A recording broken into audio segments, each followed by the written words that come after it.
everybody, my name is Ella Havel and I'm here today to teach you how to make homemade cottage pie. Hello darling. Have you been shopping all on your own? Yeah.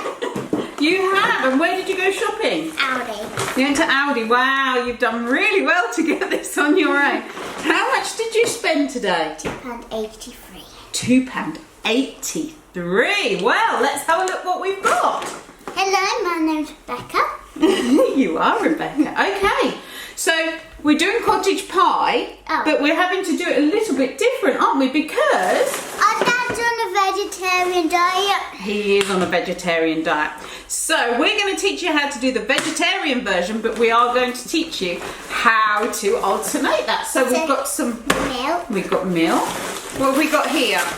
We got some vegetables. Mixed vegetables. Oh, and you've got Bisto. But I think you can get some. We won't actually have to use that, I don't think. But what have we got here? Some stock cubes, some vegetarian ones, and we've got some. You can make it, but with like the box beef ones. We can, yes. If we were going to do a beef one, we could do it with beef. Olive oil. That's right. Oh, and we've got. What is this? This is vegetarian beef, but you can use it with normal beef. It is called corn. It's called corn. It's plant-based. Okay. Well, if you want to make it not vegetarian, just make this one beef box and make this one normal beef. And we've also got some sauces here. Brown So we've got sauce, ketchup. And what is this? Cornflour. And we've got some garlic granules. And we've got some Salt and pepper. and some. Olive oil. Yep, you can use Olive butter. any margarine, couldn't you? And we've got some mixed herbs. And we've got some chopped tomatoes. We've got 2 onions. You don't need to use red. You can use normal. You can use white ones. Yeah, brown ones they're called. And then we've got a kilo of potatoes. That's correct. So if you didn't want to have a vegetarian one, of course you could substitute the gravy granules, which you may not need to use. I'm going to show you some alternatives how to do that.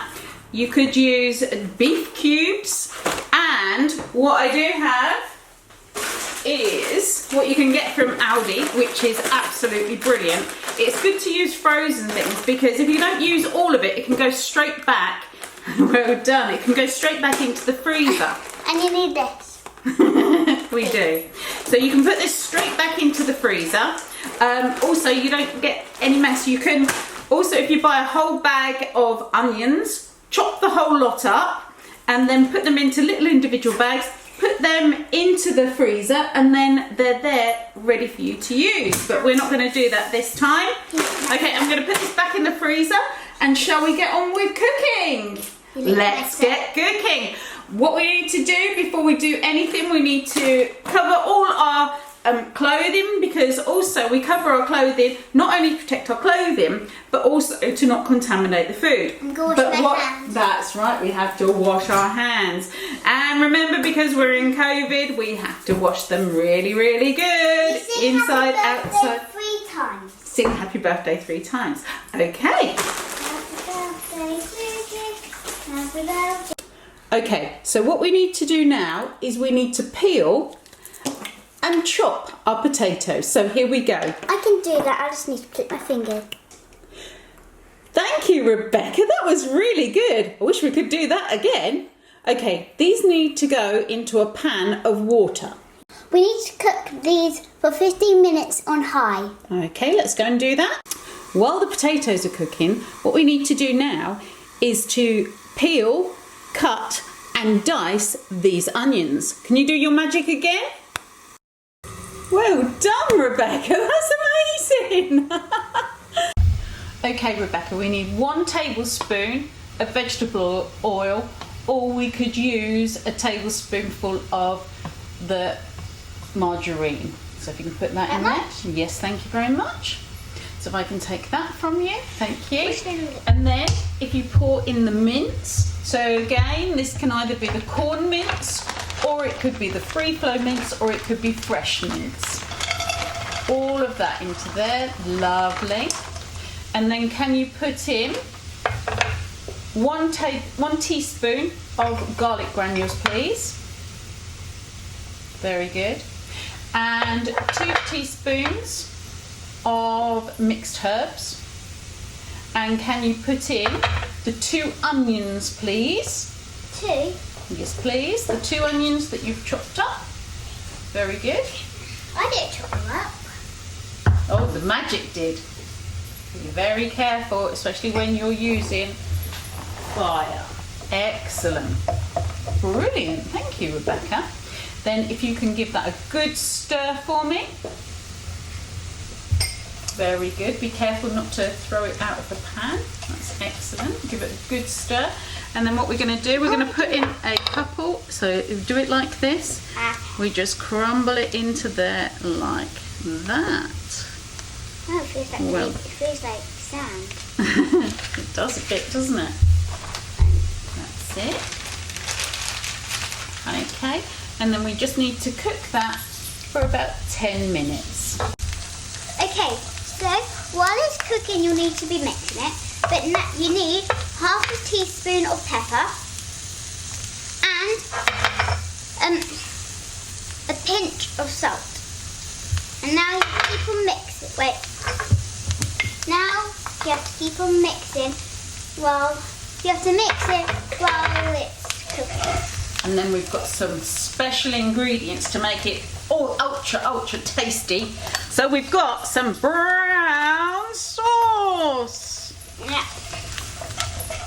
So we're going to do 1 tablespoonful of brown sauce. Nice. Wonderful. And we're going to do 1 tablespoon of ketchup. You did actually a bit more than that. Well done.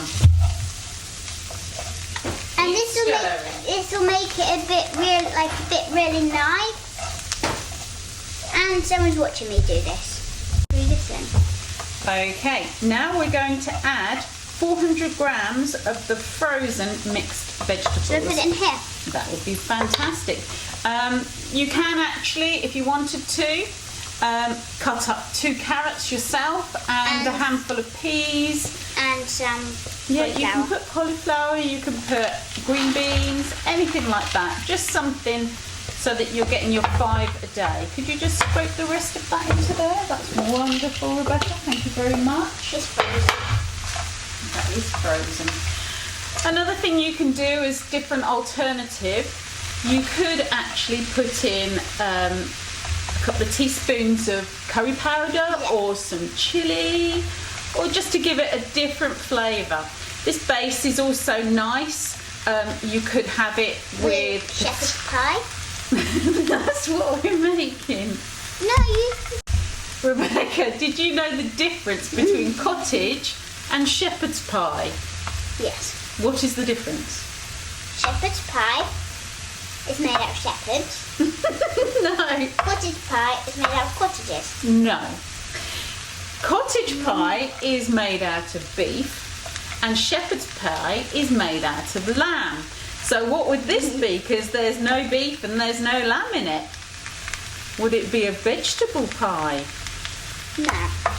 It'd be called a sheep pie. A sheep pie without the sheep. Okay, so now Rebecca, we're going to add the chopped tomatoes. Be very, very careful when you tip this in. I opened it a bit wrong. Doesn't matter. Okay, and tip that in. I got it on my hand.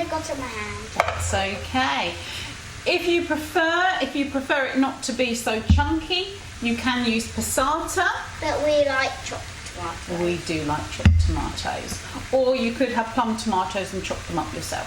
Yeah.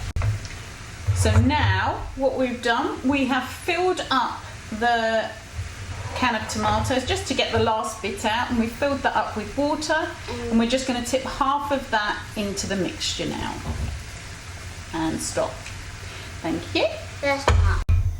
Okay, so now we're going to add 1 teaspoon of No, it's 1 tablespoon, my 1 love. tablespoon of granules. They're the gravy granules. So these could be, if we're having a beef one, we put the beef granules in, and these ones are vegetarian ones, aren't they? So give it a good stir, and this will thicken up the sauce. Yep. Ready for us to put the potatoes on. Because you can see it's very runny right now. Now it's a really good time now to put your oven on. Would you like to put the oven on for us? How do you do that? And that needs to go on to 170. Do it on this thing. Okay.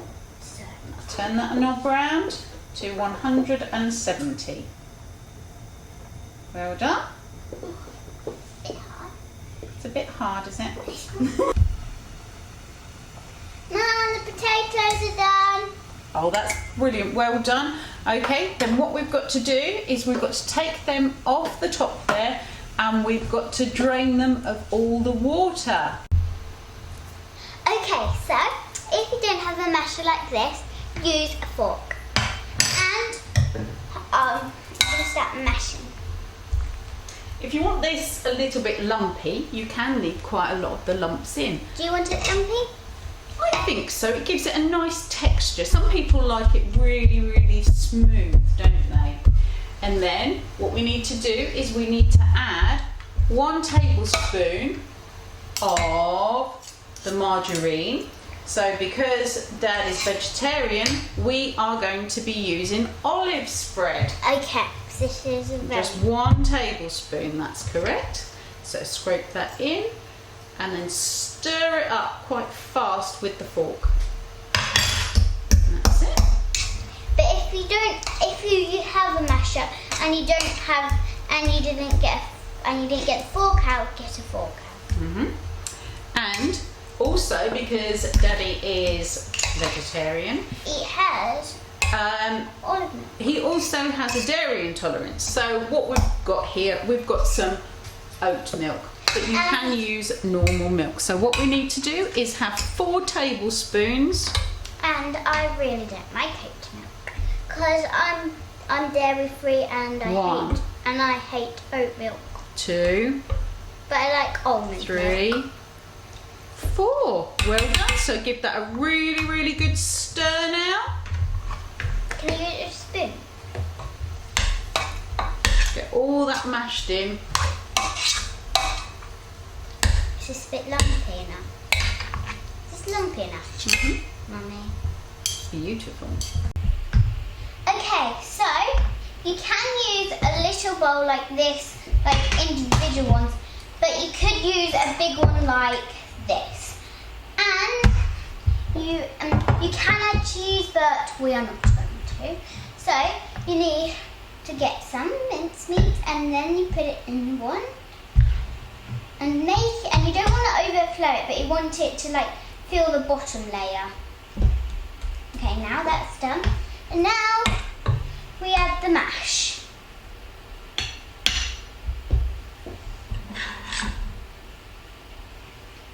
And this is a homemade recipe my mum made of mash. Some people would have it, but we just... These are really, really good as well, because once we've cooked them, we can put them in the freezer and they will last up to 3 months. So especially if you put them into individual pots. Yeah. The other thing you can do is put them, if there's any leftovers, you can keep them in the fridge for up to 4 days. Yeah. And then it just needs reheating for about 4 to 5 minutes in the microwave.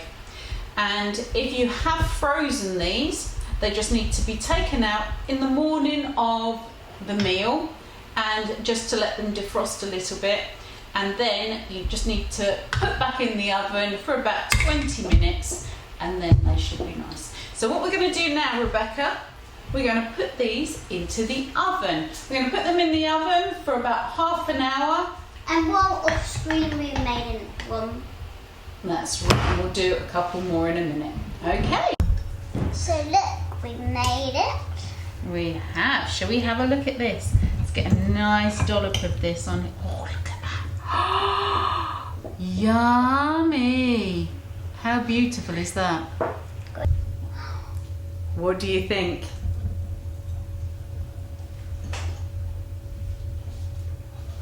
Really hot. It tastes good though. Well done. Thank you so much for that, Rebecca.